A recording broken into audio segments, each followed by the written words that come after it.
नमस्कार, आप देख रहे हैं सुपर प्राइम टाइम। मैं हूं आपके साथ प्रीति रघुनंदन। सुपर प्राइम टाइम में हम आपको दिखाते हैं वर्ल्ड एक्सक्लूसिव ग्राउंड रिपोर्ट और ब्रेकिंग न्यूज। आज की बड़ी खबर है, विमान क्रैश पर पुतिन ने माफी मांगी है। अजरबैजान के राष्ट्रपति को उन्होंने फोन किया। राष्ट्रपति इल्हाम से पुतिन ने माफी मांगी है और साथ ही रूस में क्रैश हुआ था अजरबैजान का प्लेन और इसी को लेकर उन्होंने माफी मांगी है। रूसी मिसाइल से प्लेन की टक्कर का अंदेशा जताया जा रहा है। तो बड़ी खबर इस वक्त, विमान क्रैश पर पुतिन ने माफी मांगी है।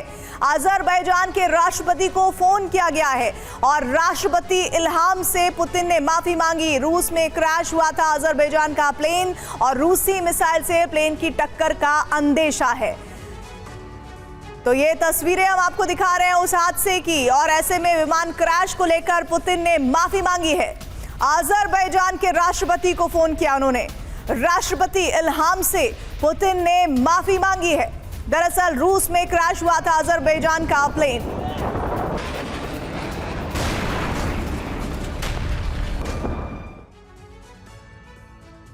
ज़ेलेंस्की के सिर पर हार के बादल मंडरा रहे हैं। अमेरिका की रिपोर्ट है कि यूक्रेन के पास लॉन्ग रेंज मिसाइलों के साथ साथ युद्ध के लिए जरूरी हथियार बहुत तेजी से खत्म हो रहे हैं।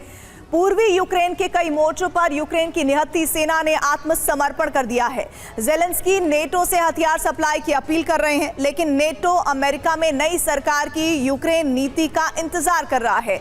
यूक्रेन पर छाई इस आपदा को पुतिन ने अवसर में बदलने के आदेश जारी कर दिए हैं। रूसी सेना पूर्वी यूक्रेन में तेजी के साथ आगे बढ़ रही है। बीते 24 घंटे में रूसी सेना ने यूक्रेन का 600 वर्ग किलोमीटर इलाका जीत लिया है। देखिए कैसे पुतिन की सेना 20 जनवरी से पहले यूक्रेन विजय का ब्लूप्रिंट तैयार कर चुकी है।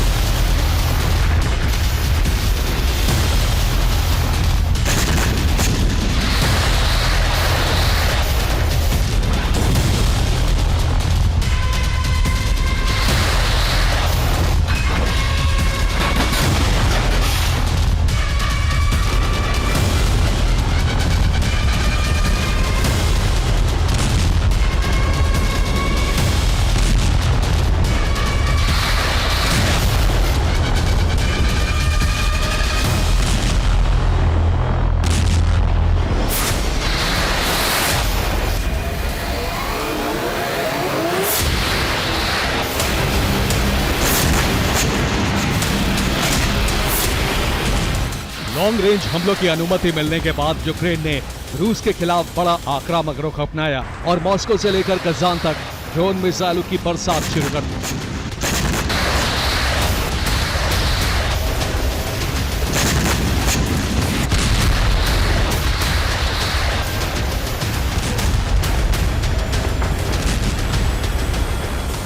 वॉशिंगटन से आदेश मिलते ही यूक्रेन ने रूसी शहरों पर हमले शुरू कर दिए। रूस के कई एयरबेस और सीमाई क्षेत्रों के शहरों पर मिसाइलों से हमले किए गए।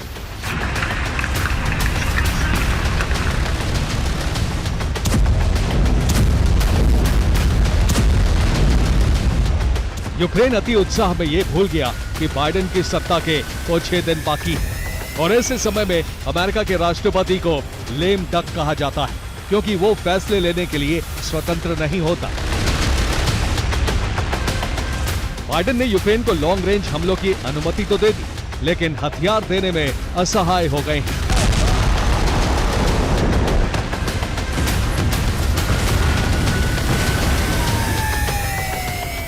न्यूयॉर्क टाइम्स की रिपोर्ट है कि अति उत्साह में आकर यूक्रेन ने रूस पर हमले तेज कर दिए, लेकिन अब उसके पास आत्मरक्षा के लिए भी हथियारों की कमी हो गई और अमेरिका से हथियारों की आपूर्ति में देर हो रही है।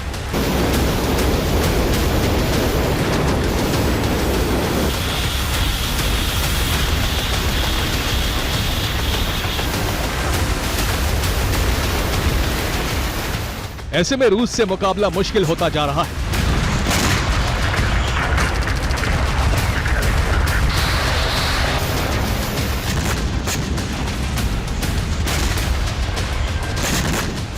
नवंबर के महीने में यूक्रेन ने अटैकमस और स्टॉर्म शैडो मिसाइल से रूस पर हमले शुरू किए। अब यूक्रेन के जखीरे से अटैकमस और स्टॉर्म शैडो मिसाइलें खत्म हो चुकी हैं। रिपोर्ट है कि यूक्रेन के पास केवल 50 अटैक एमएस और स्टॉर्म शैडो मिसाइलें बची हैं। इसके साथ ही हाइमर्स रॉकेट सिस्टम की मिसाइलें भी खत्म होने के कगार पर हैं। पैट्रियट एयर डिफेंस सिस्टम की मिसाइलें खत्म हो चुकी हैं।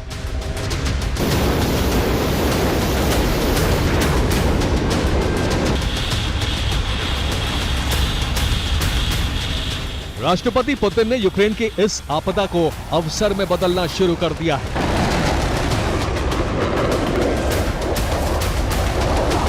रूसी सेना ने बहुत तेजी के साथ पूर्वी यूक्रेन में बढ़त बनानी शुरू कर दी।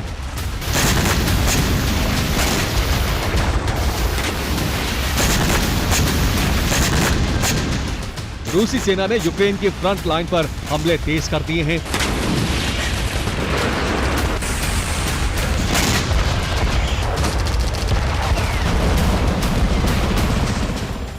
रूस ने वोरोनिश, कोर्स्क, ओरेल, ब्रियांस्क और मिलेरोवो से फ्रंट लाइन पर ड्रोन और मिसाइल हमले किए हैं। रूसी सेना को आगे बढ़ने में मदद देने के लिए ये हमले किए गए। इन हमलों से फ्रंट लाइन पर यूक्रेन के कई ठिकाने तबाह हो गए।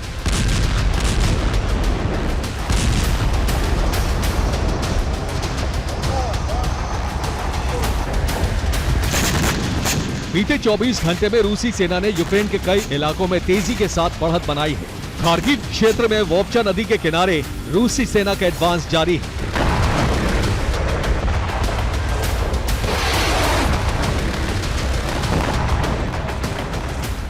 रूसी सेना खार्किव और डोनेस्क में तेजी से आगे बढ़ रही है।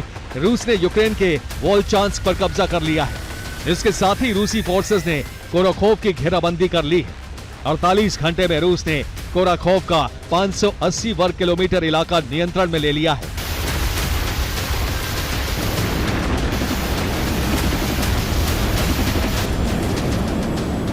रूस ने कोराखोव में 38 से ज्यादा प्रिसिशन स्ट्राइक हमले किए हैं। यूक्रेन ने माना है कि कोराखोव के हालात उसके काबू से बाहर हैं और बहुत जल्द यूक्रेन कोराखोव हार जाएगा।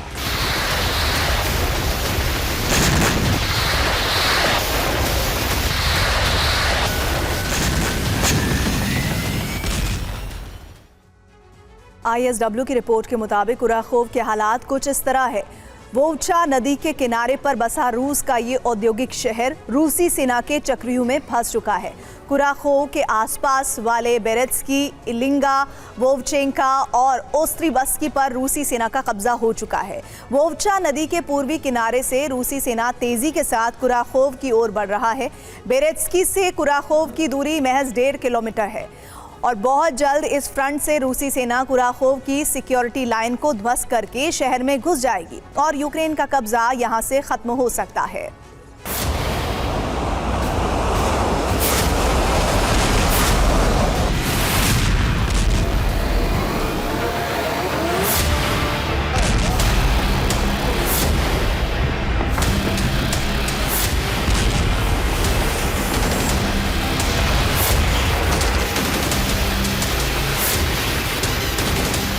पुतिन ने 20 जनवरी से पहले पूरे पूर्वी यूक्रेन पर कब्जे की रणनीति लागू कर दी है।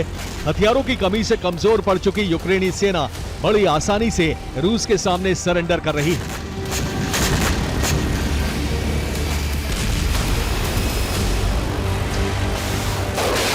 नवंबर-दिसंबर के महीने में रूस ने पूर्वी यूक्रेन के बड़े इलाके पर जीत हासिल की है, जबकि यूक्रेन का फोकस रूस के कुर्स्क तक सीमित रह गया है।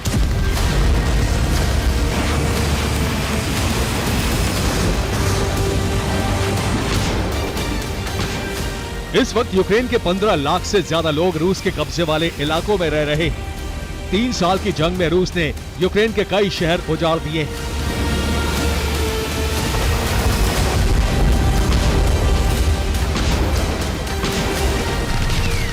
यूक्रेन के वोल्नोवाखा, मरिंका, वोलेदर, पोपासना, बाखमुत, सोलेदर, मारियोपोल, सेवरोडोनेस्क पूरी तरह उजड़ चुके हैं। इन शहरों में 20,000 लोगों की मौत रूसी हमलों से हो चुकी है।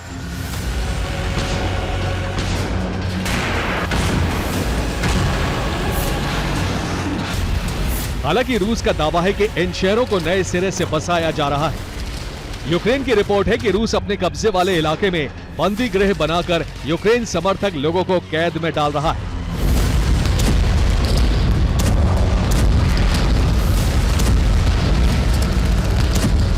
यूक्रेन के लिए इन इलाकों को आजाद कराना आसान नहीं, इसीलिए शांति वार्ता के दौरान यूक्रेन रूस के सामने इन इलाकों को छोड़ने की शर्त रखवाना चाहता है। युद्ध को रूस की जमीन पर शिफ्ट करने की रणनीति भी काम नहीं आ सकी है। कुर्स्क पर हमले करके यूक्रेन 1000 वर्ग किलोमीटर से ज्यादा इलाका कब्जा नहीं कर पाया है और अब हथियारों की कमी से छिटपुट हमले करने तक सीमित हो गया है।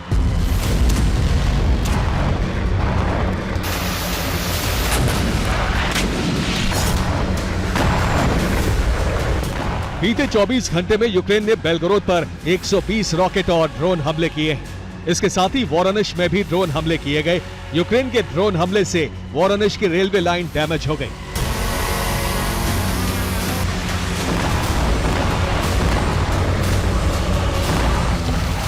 यूक्रेन फिलहाल बाइडेन की विदाई और ट्रंप की वापसी का इंतजार कर रहा है, लेकिन ट्रंप से बहुत ज्यादा उम्मीदें नहीं लगाई जा रही हैं। इसीलिए यूक्रेन नेटो से हथियार मांग रहा है, लेकिन नेटो भी ट्रंप का रुख भांपकर ही कोई कदम उठाएगा।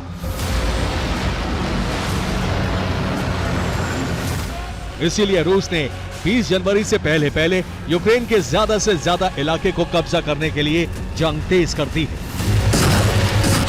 Bureau report, TV9 Bharatvarsh.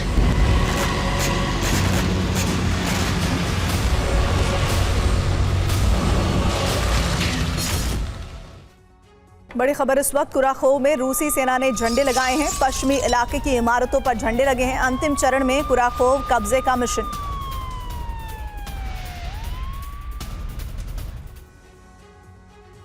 नए साल में यूरोप विनाश का खतरा बहुत बढ़ गया है। साल 2025 में रूस और नेटो के बीच जंग तय हो गई है। महायुद्ध उस समय निश्चित हो गया जब नेटो ने बाल्टिक सागर में अपनी सेना को बढ़ाने का फैसला किया। इतना ही नहीं, फिनलैंड ने रूस के जहाज का अपहरण किया तो पुतिन सेना भड़क गई। क्रेमलिन ने ऐलान कर दिया कि 34 वर्षों बाद वो फिर से परमाणु विस्फोट करेगा। पुतिन के राइट हैंड दिमित्री मेदवेदेव ने तो यहां तक कह दिया कि अब यूरोप को दंड देने का समय आ गया है। तो सवाल यही है कि क्या नए साल में पुतिन का ऑपरेशन यूरोप आरंभ होने जा रहा है?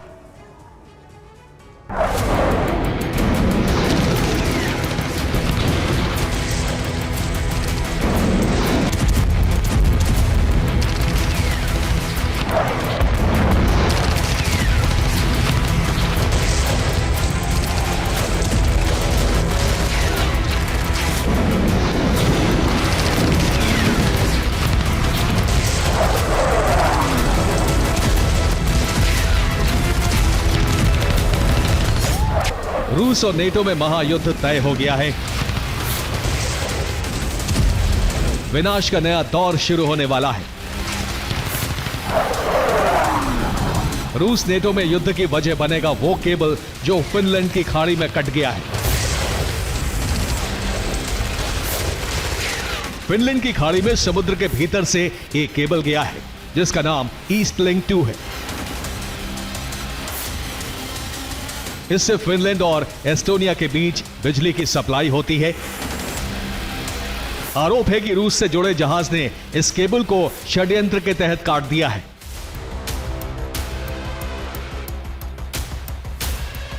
इस घटना से न सिर्फ फिनलैंड और एस्टोनिया भड़क गए हैं बल्कि नेटो भी आग बबूला है।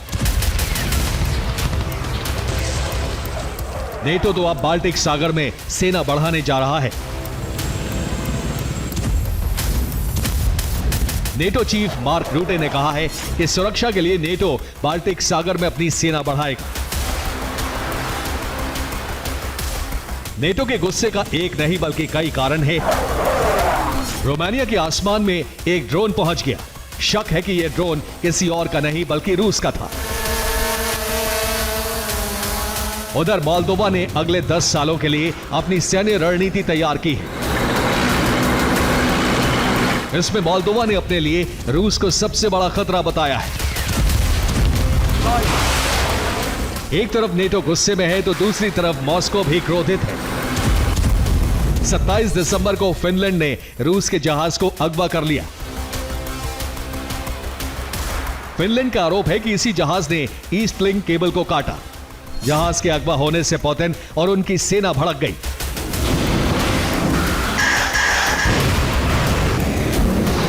रूसी सिक्योरिटी काउंसिल के डिप्टी चीफ और पुतिन के राइट हैंड दिमित्री मेदवेदेव ने नेटो को धमकी दे दी है।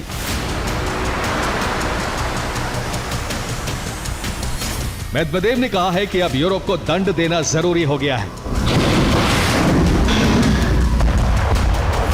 मेदवेदेव की इसी धमकी के बाद यूरोप में एटमी हमले और महायुद्ध का खतरा मंडराने लगा है।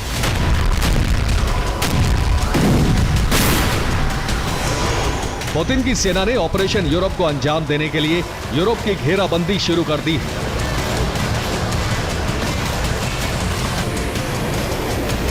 माना जा रहा है कि रूसी सेना सबसे पहले ब्रिटेन की राजधानी लंदन को टारगेट करेगी। इसके बाद यूरोप के कई देशों में ताबड़तोड़ विस्फोट शुरू हो जाएंगे।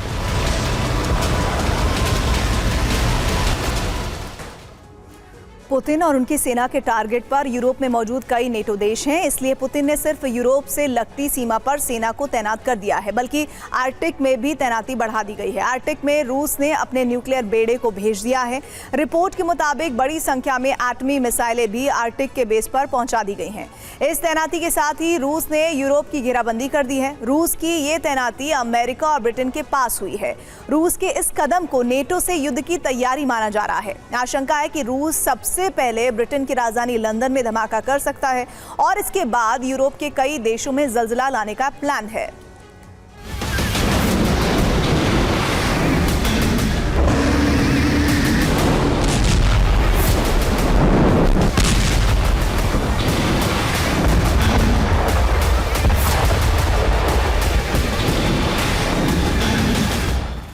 रूस ने आर्कटिक में जो तैनाती की है उस पर हमले की कोशिश की गई।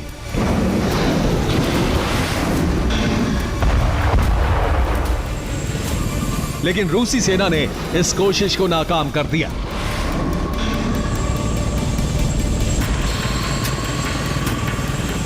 रूस ने न सिर्फ यूरोप और नेटो देशों की घेराबंदी शुरू कर दी है, बल्कि 30 साल बाद उसने फिर से अपने परमाणु कार्यक्रम को शुरू करने का फैसला किया है।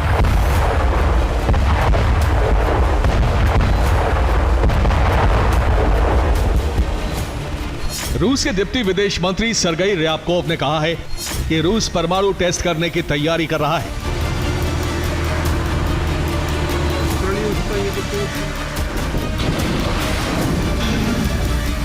माना जा रहा है कि यह परमाणु परीक्षण नए साल यानी 2025 में किए जाएंगे।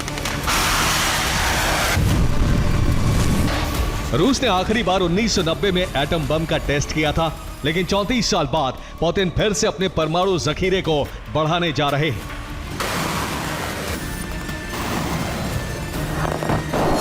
रूस के पास फिलहाल अभी 5,500 एटमी हथियार हैं।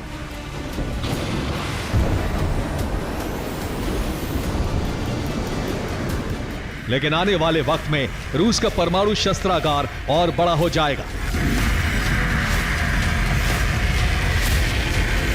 क्योंकि नए साल से रूस ने परमाणु परीक्षण कर न्यूक्लियर हथियार बनाने का निर्णय लिया है।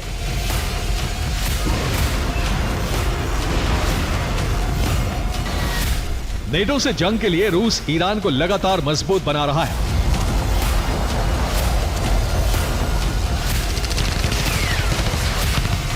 अगले साल 17 जनवरी को ईरान के राष्ट्रपति मसूद पजेश्कियान मॉस्को पहुंच रहे हैं। इस दौरान रूस और ईरान में बड़ी डिफेंस डील होगी। माना जा रहा है कि यह समझौता दोनों देशों के परमाणु कार्यक्रम को गति देने के लिए होगा।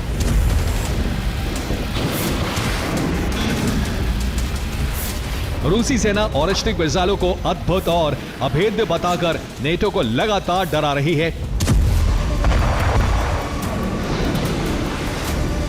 और इसी के साथ नए नए हथियार भी बना रही है। रूस ने नया एयर डिफेंस सिस्टम तैयार कर लिया है। ये एयर डिफेंस सिस्टम काफी नीचे उड़कर हमला करने वाले ड्रोन का शिकार करने में माहिर है।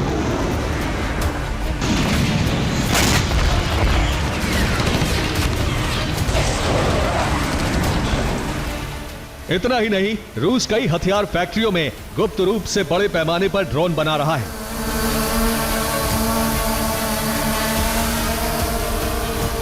माना जा रहा है कि रूस ने हथियारों और ड्रोन का निर्माण इसलिए तेज कर दिया है क्योंकि पुतिन और उनकी सेना यूरोप में बड़ी जंग छेड़ने वाली है।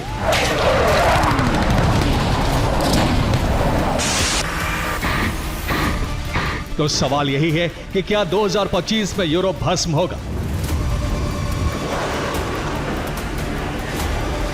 इस सवाल के जवाब के लिए हमें थोड़ा इंतजार करना होगा। Bureau report, TV9 Bharatvarsh. बड़ी खबर इस वक्त मॉस्को में रेलवे स्टेशन पर धमाका हुआ है। सेना की सप्लाई ट्रेन को बनाया गया है टारगेट। धमाके में ट्रेन की कई बोगियां तबाह हुई हैं।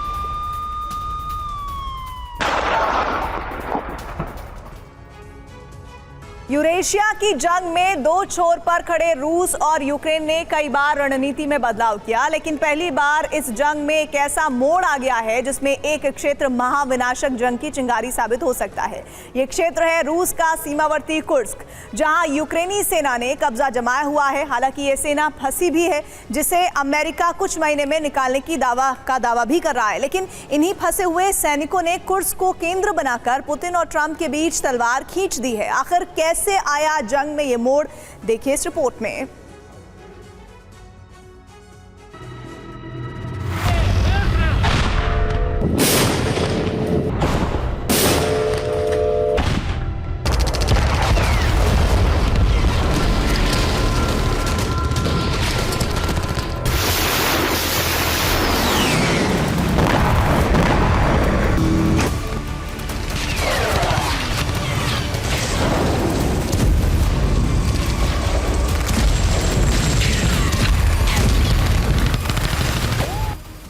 रूस के राष्ट्रपति पुतिन ने अपने सैन्य अधिकारियों के साथ मिलकर फैसला कर लिया है कि अब अमेरिका की सत्ता में कोई भी परिवर्तन हो, लेकिन ये जंग अब नहीं रुकेगी।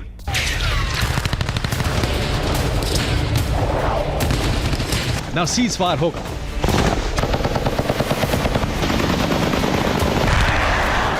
विश्व के सबसे बड़े टैंक युद्ध के ऐतिहासिक मैदान में रूसी सेना किसी से भी टकराएगी और अपनी दुश्मन सेना का नामो निशान मिटा देगी।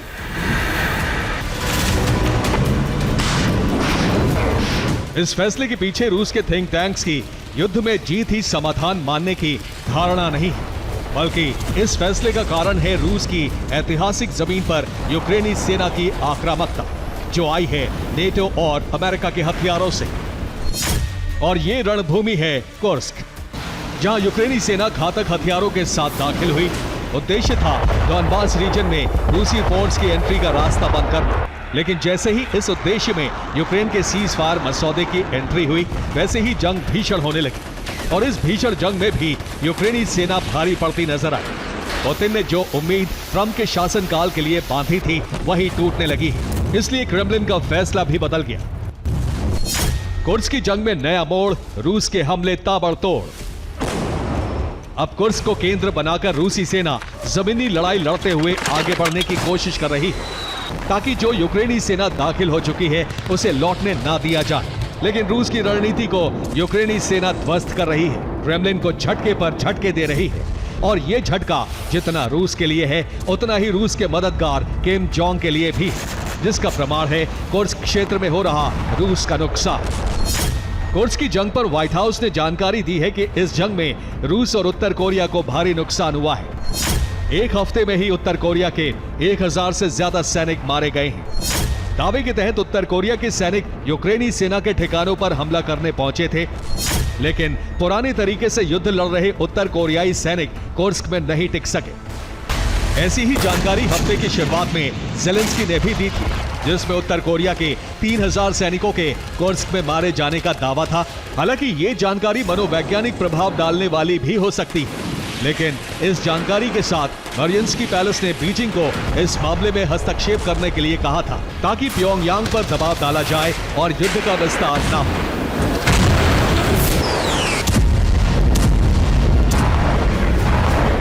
लेकिन अब मॉस्को ने जो फैसला लिया है, उसका सीधा संदेश है कि युद्ध का विस्तार होकर रहेगा और इस विस्तार का एपिसेंटर कुर्स्क ही होगा।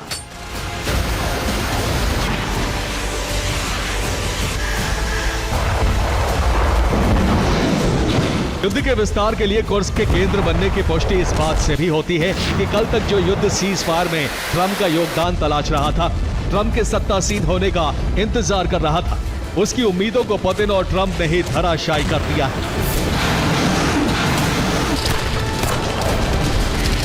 और ये हुआ है सिर्फ एक वजह से, अमेरिकन लॉन्ग रेंज हथियारों का कुर्स्क में इस्तेमाल, जिससे रूस और उसके समर्थक उत्तर कोरियाई सैनिकों की मौत हुई और फिर पुतिन ने युद्ध न रुकने देने का फैसला कर लिया, जिसे 4 बिंदुओं ने सार्वजनिक कर दिया।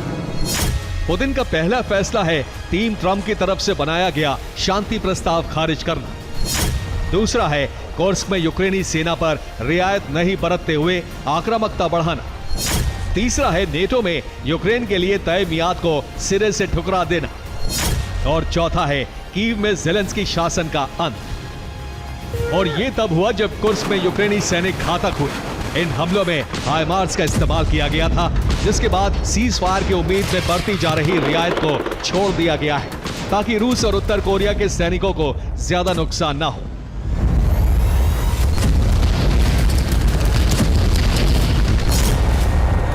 और रूस इस नुकसान को छिपा भी नहीं पा रहा है, क्योंकि सबूत यूक्रेन जारी कर रहा है। ये ऐसे ही एक कोरियाई सैनिक का शव है, जिसके पास AFU को एक नोट भी मिला है।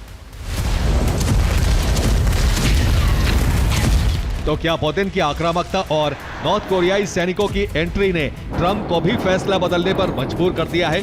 ये भी हम बताएंगे, लेकिन उससे पहले कुर्स्क की स्थिति और यूक्रेनी फोर्स को मिल रही बढ़त का कारण जान लीजिए। कुर्स्क की स्थिति क्या है और कैसी है, वो इस नक्शे के जरिए हम आपको बताने की कोशिश कर रहे हैं। डॉनबास रीजन के खार्किव, क्रामातोर्स्क, डोनेस्क, ज़ैपोरिजिया, मेलिटोपोल, खैरसोन और क्रीमिया में रूस और उनके समर्थक ग्रुप मौजूद हैं। लेकिन रूस के सीमावर्ती प्रांत कुर्स्क में यूक्रेन की सेना केंद्र तक पहुंच चुकी है, वो भी लॉन्ग रेंज अमेरिकन हथियार और डिफेंस सिस्टम के साथ, जिसने जंग को पलट दिया है, क्योंकि यूक्रेन के पास मौजूद अटैक MS सिस्टम रूस के रोस्तोव, कमेनेस्की, रोसोव, बेलगोरोद और क्लिनित्सी को भी कवर कर रहा है, जो रूस के लिए संकट बन गया है। लेकिन बात जब कुर्स्क में यूक्रेन की सफलता की आती है, तो इसमें सिर्फ डिफेंस से काम नहीं चलेगा, बल्कि अमेरिका से मिले लॉन्ग रेंज हथियार, डिफेंस सिस्टम, सैटेलाइट इमेजनरी और नेविगेशन सिस्टम भी बहुत अहम हो जाते हैं। इन सब के अलावा नेटो से जो टैंक की सप्लाई हुई है, एंटी टैंक हथियार मिले हैं और राहत पैकेज में हुई बढ़ोतरी से भी यूक्रेन को कुर्स्क में बड़ी मदद मिली है।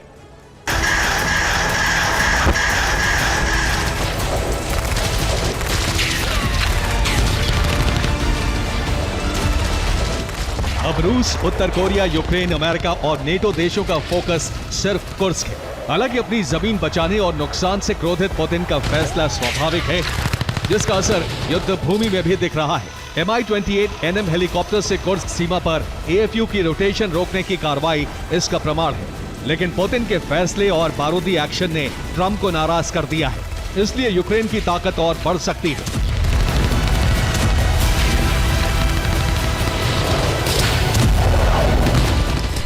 ऐसा इसलिए भी कहा जा सकता है क्योंकि ट्रंप ने यूक्रेन को मदद देने के लिए दबाव बनाना शुरू कर दिया है।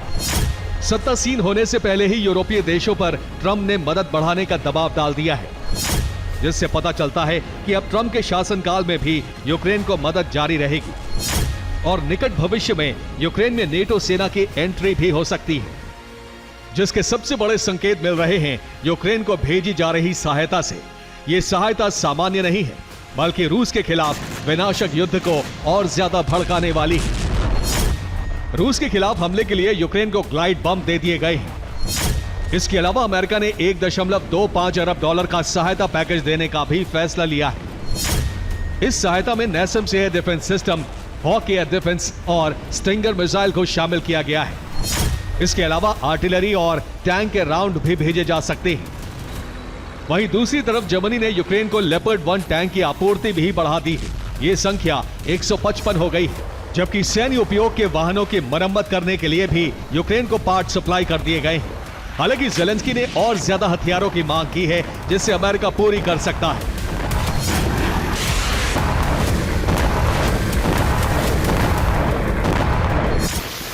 इसका मतलब साफ है कि रूस के मोर्चे पर यूक्रेन की ताकत बढ़ाई जा रही है और कुर्स्क में महायुद्ध की भूमिका तैयार की जा रही है। Bureau report, TV9 Bharatvarsh. बड़ी खबर इस वक्त, ड्रोन से एयर डिफेंस जैसा हमला किया गया है। यूक्रेन ने ड्रोन में शॉटगन लगाया, रूसी ड्रोन को नष्ट कर रहे यूक्रेनी ड्रोन।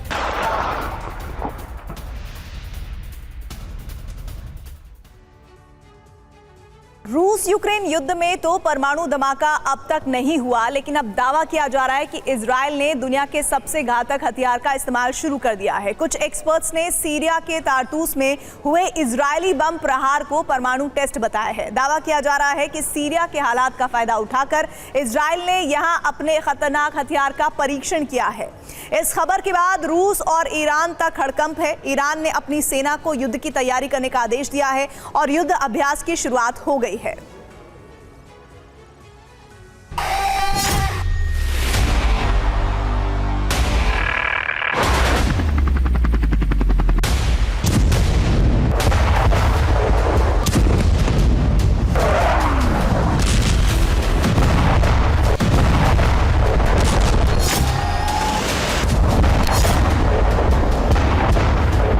बम का धमाका, क्यों कांपा इलाका।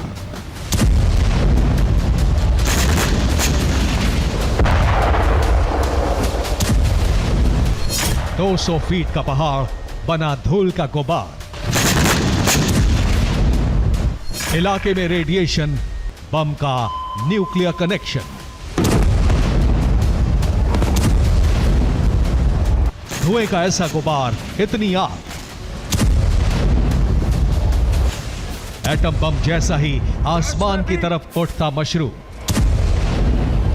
और इस धमाके के ठीक बाद रिक्टर स्केल पर 3 की तीव्रता से कांपती धरती।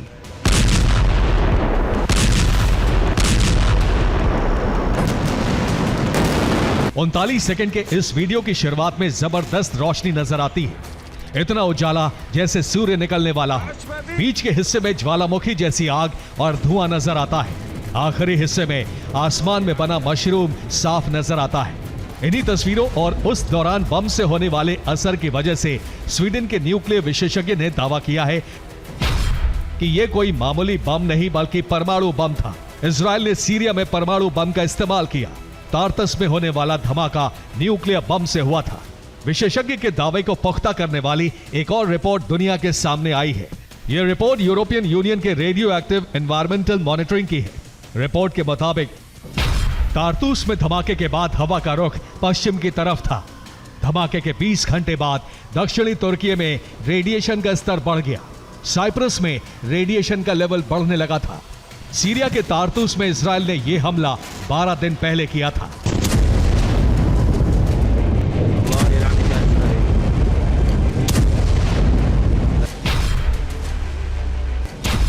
सोलह दिसंबर को इजरायल सीरिया में मौजूद हथियारों को नष्ट करने के मिशन पर था। इसी दिन इजरायल के एयरबेस से कुछ फाइटर जेट्स ने टेक ऑफ किया। ये विमान थोड़ी ही देर में सीरिया के तारतस इलाके के ऊपर पहुंचे और लड़ाकू विमानों से ही बम को ड्रॉप किया गया, जिसके बाद यह धमाका हुआ।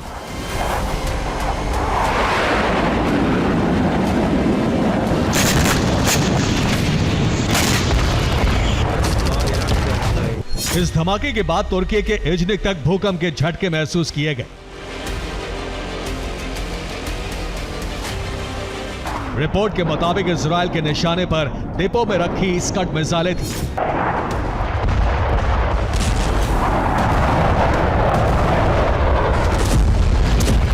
दावा यह भी किया गया कि स्कड मिसाइलों के भंडार की वजह से ही इतना बड़ा धमाका हुआ, लेकिन अंदेशा जताया जा रहा है कि सीरिया में अमेरिकी B-61 बम का इस्तेमाल हुआ। यह एक कम ताकत वाला रणनीतिक और सामरिक परमाणु हथियार है। B-61 बम 2 चरणों में रेडिएशन का धमाका करता है। ईरान और रूस परमाणु परीक्षण की खबरों के बाद चौकन्ने हैं।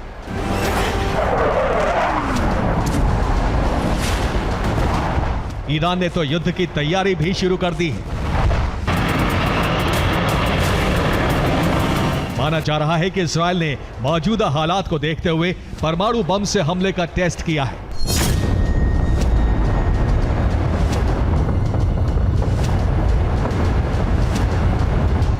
रूस ने दावा किया है कि सीरिया में रूसी सेना के बेस पर आतंकी हमले हो सकते हैं। अमेरिका, ब्रिटेन, सीरिया ऐसे हमले की तैयारी कर रहे हैं। ईरान ने अपनी सेना को युद्धाभ्यास शुरू करने का आदेश दिया है।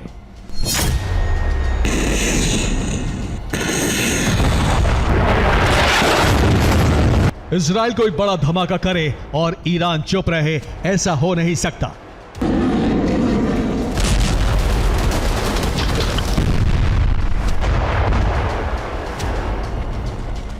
अपनी सीमा के बाहर तो नहीं, लेकिन ईरान में धमाकों का शोर शुरू हो चुका है।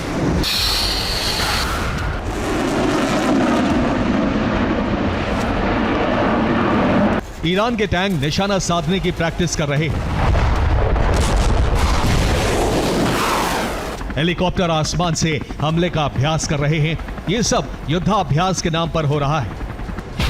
ईरान के कई बेस पर युद्धाभ्यास शुरू हुआ है।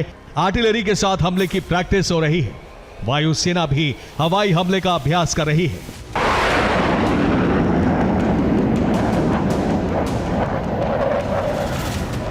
इजराइल ने परमाणु धमाका किया या नहीं, यह अभी साबित नहीं हो सका है, लेकिन दुनिया जानती है कि इजराइल का न्यूक्लियर मिशन हमेशा बेहद गुप्त रहा है।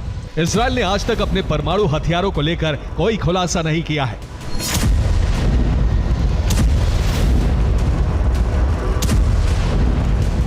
लेकिन इजराइल को लेकर जो अनुमान है, उसके मुताबिक इजराइल के पास 90 से लेकर 400 परमाणु वॉरहेड हो सकते हैं। इजराइल के लड़ाकू विमान और पनडुब्बी परमाणु हमले में सक्षम है। इजराइल की क्रूज मिसाइल में भी न्यूक्लियर वॉरहेड लगाए जा सकते हैं। अमेरिकी मीडिया रिपोर्ट के मुताबिक इजराइल के पास कई बेहद छोटे परमाणु वॉरहेड हैं।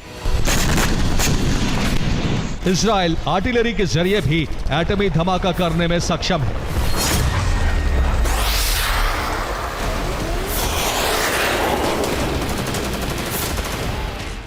दावा यह भी किया जाता है कि इजराइल के पास न्यूट्रॉन बम है, जिनका रेडिएशन स्तर बहुत ही ज्यादा है। इजराइल के सामने फिलहाल दो चुनौतियां हैं। पहली, ईरान के परमाणु मिशन को रोकना, और दूसरा, हूती के हाइपरसोनिक मिसाइलों का जवाब देना। माना जा रहा है कि इजराइल हाइपरसोनिक मिसाइलों से हमले का बदला लेने के लिए भी यमन में परमाणु हथियारों का इस्तेमाल कर सकता है।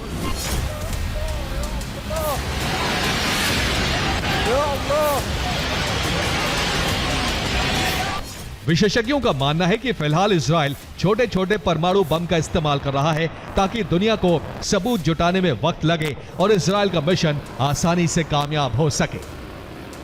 Bureau report, TV9 Bharatvarsh.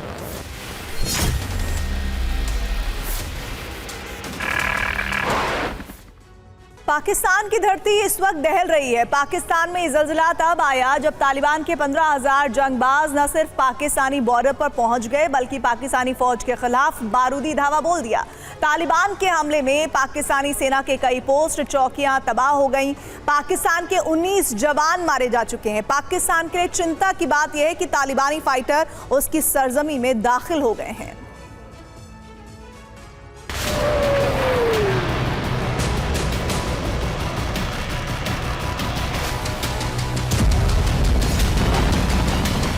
जिस वक्त दुनिया दो बड़े युद्ध में उलझी है, जिस समय यूक्रेन और अरब में विनाश हो रहा है, उसी वक्त युद्ध का एक और फ्रंट खुल गया है। युद्ध का ये मोर्चा एशिया में खुला है। आमने सामने हैं दो देश, पाकिस्तान और अफगानिस्तान।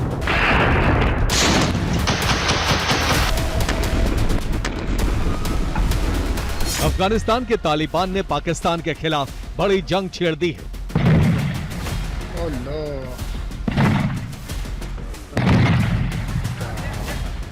ये युद्ध ड्यूरंड लाइन पर हो रहा है।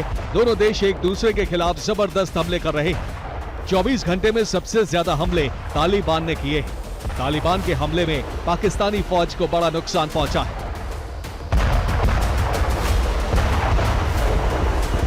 तालिबान पाकिस्तानी सेना पर जबरदस्त हमले कर रहा है। तालिबान ने पाकिस्तानी सेना की कई चौकियों को खत्म कर दिया।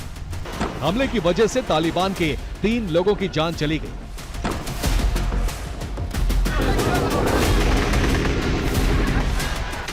इससे पहले तालिबान के हमले में पाकिस्तान के एक मेजर की मौत हो गई थी। तालिबान और पाकिस्तान में जिस तरह से वार पलटवार हो रहा है, उससे एक बड़ी जंग का खतरा मंडराने लगा है।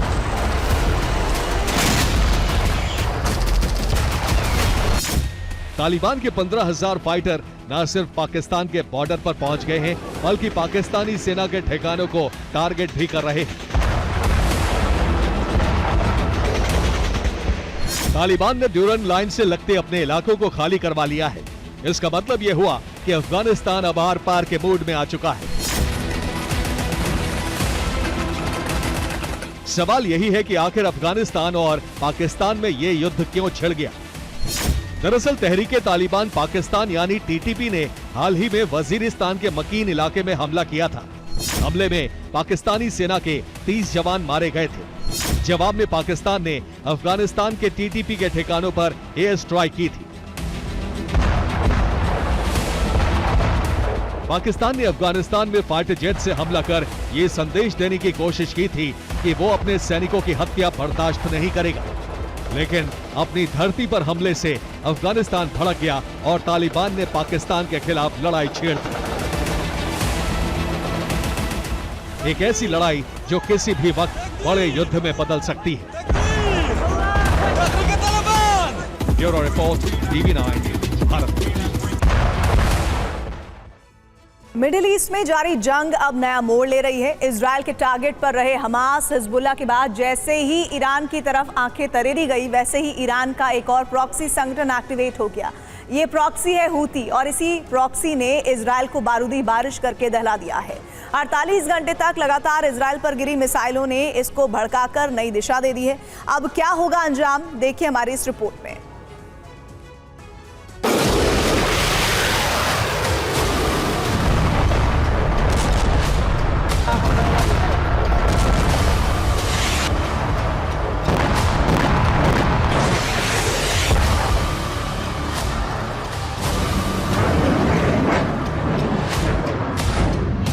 इजराइल पर बरसा बारूद, मिडिल ईस्ट में विध्वंसक युद्ध।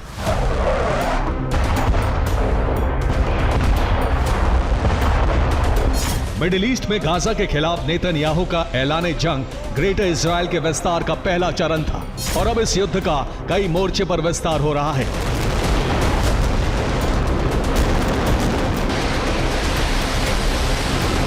गाजा, लेबनान और अब हूती के प्रभुत्व वाला यमन, ये वो 3 मोर्चे हैं जिनके खिलाफ इजरायली फोर्स आगे बढ़ रही है और यही तीनों मोर्चे इजरायल को बारूद से घायल करने पर आमादा हैं।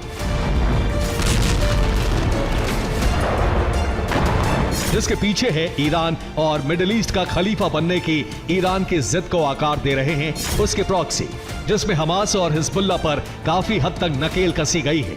लेकिन अब मोर्चा संभाला है हूती ने।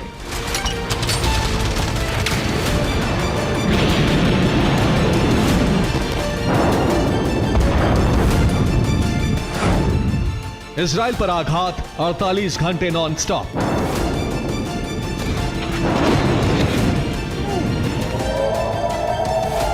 ये तस्वीर इजराइल की है जिस पर 48 घंटे लगातार बारूदी बारिश हुई है और ये कहर बरपाया है यमन में मौजूद ईरान के प्रॉक्सी हूती ने। और इस हमले को सस्पेंस बनाने की भी कोशिश नहीं की गई। हूती ने खुद इजराइल पर हुए हमले की जिम्मेदारी लेकर इजराइल के लिए युद्ध का नया मोर्चा खोला है।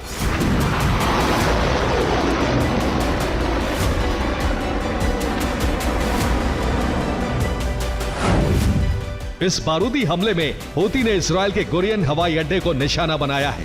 इसके साथ साउथ वेस्ट बैंक में भी हुए धमाके, नेगेव के कई क्षेत्रों में बारूदी तबाही बरसी, लैट्रन में भी हूती की मिसाइल गिरी, अराद में भी मिसाइल धमाके हुए। इसके अलावा मृत सागर में भी हूती की कई मिसाइलें गिरी।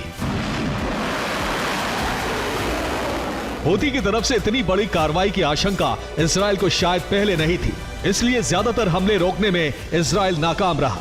लेकिन जैसे ही हमले हुए, इजराइल में मौजूद अमेरिकी फोर्स तुरंत एक्टिव हुई और उस कवच का इजराइल में पहली बार इस्तेमाल हुआ जो अमेरिका से आया है।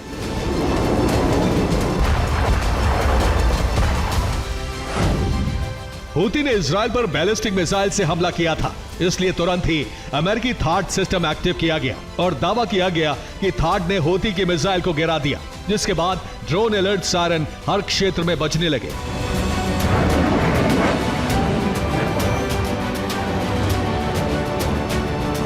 हालांकि इजराइल पर हूती के हमले का उद्देश्य स्पष्ट नहीं हुआ, लेकिन हूती ने जिम्मेदारी लेते हुए यह दावा किया है कि इजराइल ने पिछले साल 200 से ज्यादा मिसाइल और 170 ड्रोन हूती के प्रभुत्व वाले यमन पर दागे थे, जिसे उनके सहयोगियों ने रोक लिया था। इसी हमले का बदला हूती ने बैलिस्टिक मिसाइल से दिया है और इसे अंजाम दिया गया है सना से, जहां इजरायली फोर्स ने हमले का दावा किया था।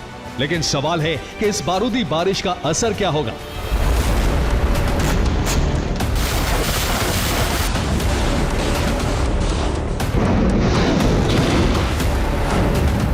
जवाब है हूती के खिलाफ बारूदी कार्रवाई, जिसे रात के अंधेरे में अंजाम दिया जा सकता है। और ये संकेत मिलते हैं लेबनान के फ्रंट पर, जहां आईडीएफ ने फिर से हमले तेज कर दिए हैं।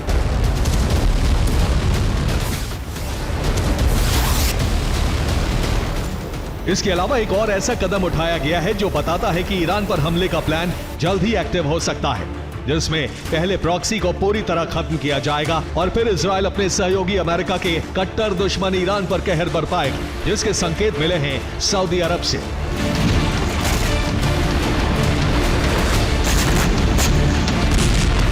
जिसने हूती के विरोधी गुट को यमन में पैसों और हथियारों की मदद भेजी है, यानी अमेरिका के इशारे पर हूती के अंत का अभियान लॉन्च होने जा रहा है। Bureau report, TV9 Bharatvarsh.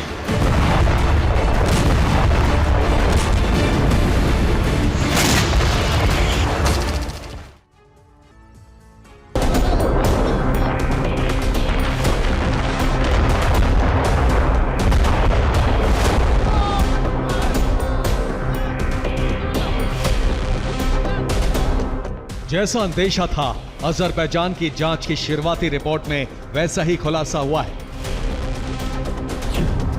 Azerbaijan का यह विमान कैसे क्रैश हुआ, आखिरी वक्त में विमान के साथ क्या हुआ, इसका रहस्य अब बहुत हद तक साफ होने लगा है।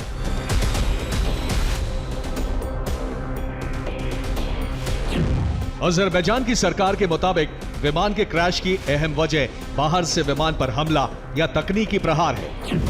विमान हादसे से ठीक पहले एक जोरदार धमाके की आवाज सुनी गई। किसी हथियार के हमले की वजह से ही विमान क्रैश हुआ।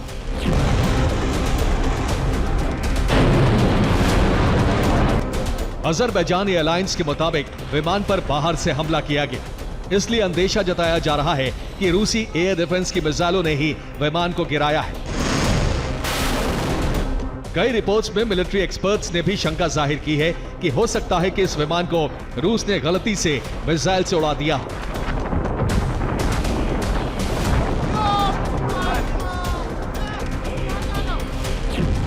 इस विमान में 62 यात्री और 5 क्रू मेंबर्स सवार थे। हादसे में 38 यात्रियों की मौत हो गई थी। जिंदा बचे यात्रियों ने धमाकों की पुष्टि की है। रिपोर्ट्स के मुताबिक विमान के बाहरी हिस्से पर भी मिसाइल हमले के निशान हैं। विमान के बाहरी हिस्से में कई जगह छर्रे लगे हैं, जो मिसाइल हमले की गवाही दे रहे हैं। दावा है कि मिसाइलों के छर्रों से ही विमान को नुकसान हुआ। विमान के बाहरी हिस्से में बड़े बड़े छेद दिखाई दे रहे हैं।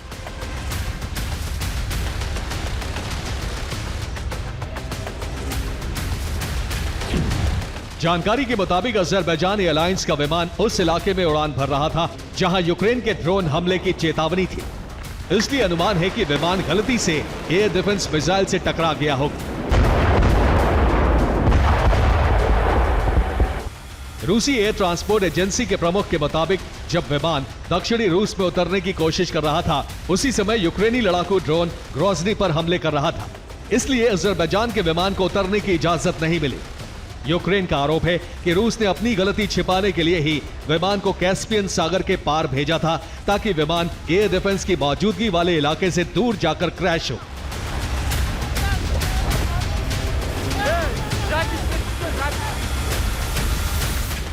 Bureau report, TV9 Bharatvarsh.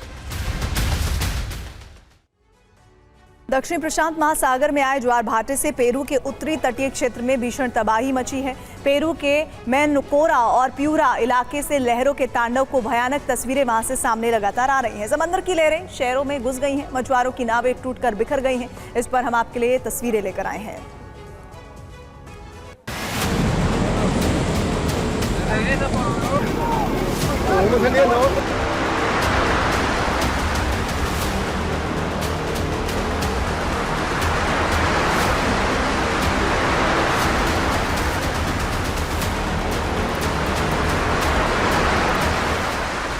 ये पेरू के उत्तरी तटीय इलाकों से आई तस्वीरें हैं।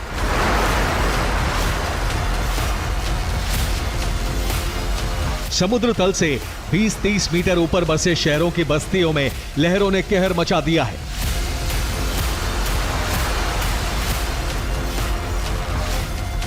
समंदर में आए ज्वार भाटे की लहरें शहरों में दाखिल हुई और लौटती शहरों के सामने जो भी पड़ा उसे समंदर में खींच ले गई।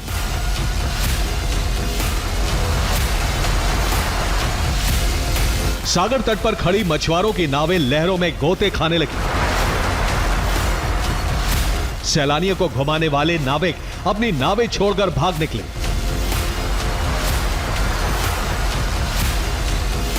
पूरे उत्तरी तटीय इलाके में लहरों ने भीषण कोहराम मचाया है।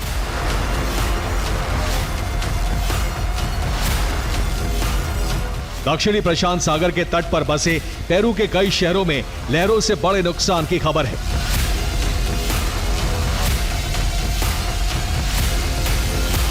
– 28 दिसंबर की सुबह समंदर में आए ज्वार की वजह से यह नुकसान हुआ है। पेरूवियन कोस्ट लाइन के 81 पोर्ट्स को बंद कर दिया गया है। पेरूवियन नेवी और सभी जिला प्रशासन ने रेस्क्यू ऑपरेशन शुरू कर दिए हैं।